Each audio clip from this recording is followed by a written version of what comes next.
bizning haqiqiy yulduzlar bor-ku. O'sha Shomurodov, Masharipov, Fayzullayev, O'runov, Shukurov, Hamrobekov. Oldingi chizig'imiz juda muhim. Bular to'pni ushlab berish kerak. Bular birinchi to'lqinni o'ziga qabul qilish kerak.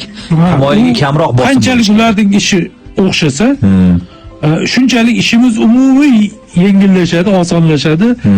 Odamlar asab qilmaydi. Hozir o'zi hamma magnit bo'ronlari ham boshi og'riydi. Jiddiy chatoq bo'lyapti. Bir hafta yana o'shancha iltimos yigitlar shu kecha kim nechinchi sekundda urdi-ku Atletika.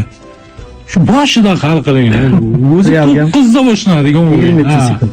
9da iftordan keyin. Asab qilib uni iltimos. 120 daqiqa bir urishasizlar. 15-minutda bo'ldi deb Eronni o'ylash boshlaylik. Uyga ketaylik deb. Tinchgina qo'ying. Timur Kapadze iltimos. Nima qilsanglar qilinglar, ish qilib asab qilmaydi. O'zi shunday hayot qiyin. Hamma boshida krediti bor.